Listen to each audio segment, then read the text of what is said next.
Transmissions jammed. Proximity coverage only. Hey guys, Jacob here. Today I'm going to be covering my main go-to PvP build in Conflict in the Dark Zone. You also can convert this build to PvE very easily if you just want to flip a few pieces and pretty much spec it to your liking. But I've been working on this build for quite some time now, trying to get the right pieces and make this combo. I've had this idea for a decent amount of time for this update when they've changed a few things, and also when I heard about some of the talents they were adding, which you guys will see on the build. And that's pretty much how I combine these two things that I really like in this game together, and that's how the build is made. First, if you guys are new, welcome to the channel. I upload daily Division 2 content on stuff like weekly vendor resets, name gear weapon reviews, pretty much Dark Zone highlights, build videos, etc, etc.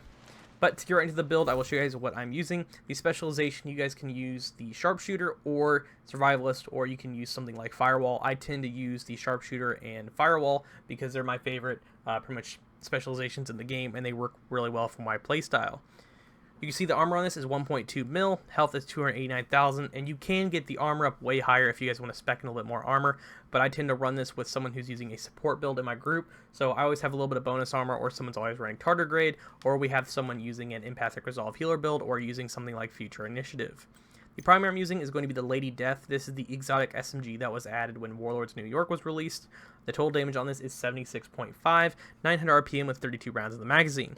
I have 13% SMG damage, 19.5 critical hit chance, and 6% damage to armor. The talent is Breathe Free. When moving, gain 4 stacks per second or 8 stacks if sprinting, up to 32 stacks total. Each round fire consumes a stack, amplifying damage by 75%. Kills grant 20% movement speed for 10 seconds.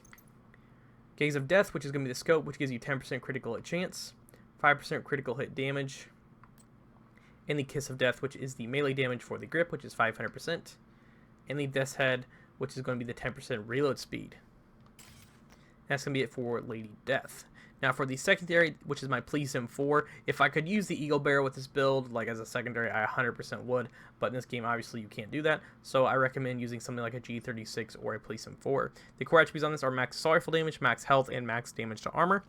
Optimus, which is weapon damage, is increased by 3% for every 10% ammo missing from the magazine. The attachments I'm using are the C79 scope, which gives you 5% critical hit chance, the 5% critical hit chance on the laser pointer, and the 5% critical hit chance on the muzzle. For the magazine, I'm using the plus 20 rounds sturdy extended 5.56 mag.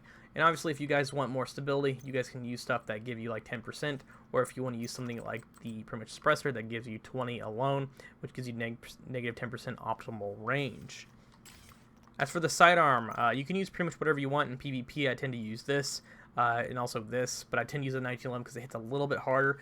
But I don't really use my sidearms that much, so it just depends on whatever you want to use. You can put on there to your liking. As for the brand sets, the first brand set is going to be the Y'all Mask. I have 170,000 armor, 10% hazard protection, and 12% critical damage with 5.3 critical chance, and 10% hazard from the brand set bonus, so you're getting 20% hazard from the mask alone. And before you ask why there's a lot of, I won't say a lot, but there's a decent amount of hazard on this build into the fact that in PvP lately, for some reason, people are still using highs, and they're a little bit annoying, not as annoying as they were. They can be taken out pretty easily, but people are using stuff like Eclipse Protocol, so say one of your teammates is running in and he gets hit with burn, and you're near each other, it's going to spread you and just set your ass on fire, and if they have really high stats effects, it burns like a bitch. So that's why I run Hazard, because that's happened to me recently, and it does not feel good. And just alone, people are still using the holster, and that sets me on fire pretty often, because people run up right next to me and set me on fire, then try to murk me, so that's why there's a lot of hazard protection on this build before you guys ask. As for the chest piece, which is one of the main things that I was trying to find for the longest time, and this isn't the one I really wanted to use, but it's the one that I ended up finding. I have 10% weapon damage, 9% hazard, and 10.9 critical hit damage, with 11.6 critical hit damage as the mod. And you get SMG damage, which is 10% and 15% SMG damage from the two-piece, that's the one-piece and the two-piece Sokolov Concern brand set bonuses. Now for the talent Intimidate. While you have bonus armor, it amplifies total weapon damage by 35% to enemies within 10 meters. So with this build, you're going to be right in people's face and just hitting them with the Lady Death as fast as possible and trying to do as much damage as possible. If you have someone using, say, like Vanguard in your group, you'll have a little bit more bonus armor, and you'll have that constantly proccing. That way you'll be able to get that 35% bonus damage. For the holster, I'm running a Sokolov holster, which gives you weapon damage and 10% hazard and 5.9 critical hit chance. Obviously, if you guys don't want to have as much hazard as I do, you can switch it out to critical hit damage or something else to your liking, like armor generation or whatever you want to use. Now for the backpack, which is the Matador backpack. This is the new named Walker Harris backpack that's been added to the game. You get 5% weapon damage from the one piece and 5% damage to armor from the two piece. I have weapon damage, which is 15%, 9.3 critical damage, 7.7 hazard protection, and 10.1 critical damage as the mod, and perfect adrenaline rush. When you're within 10 meters of an enemy, gain 23% bonus armor for 5 seconds, stacking up to 3 times.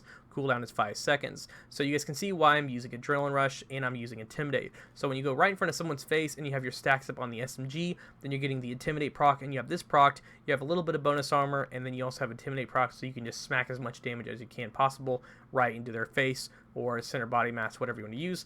And that's also where the damage to armor from Lady Death comes in as well. That way you'll get the damage to armor from that, and also a little bit of damage to armor from the brand set as well.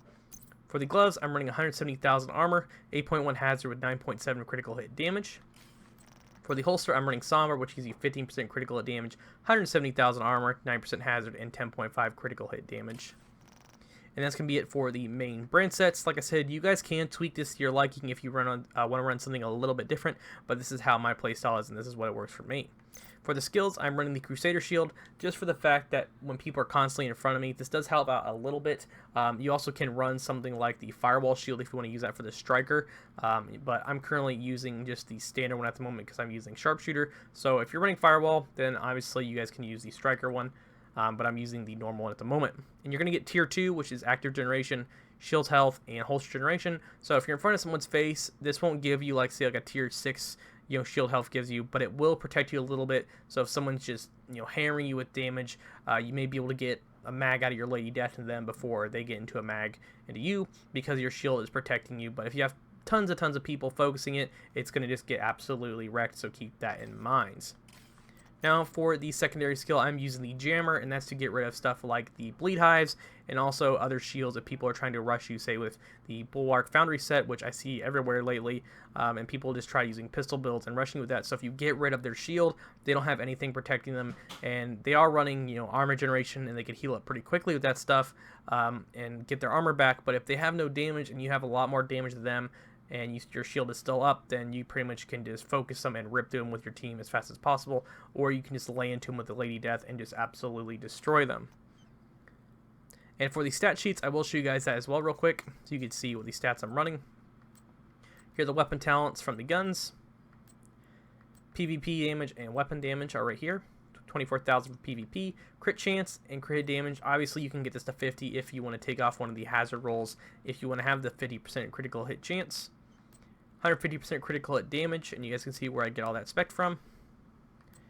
Headshot damage is 50.4. Armor damage is 11%.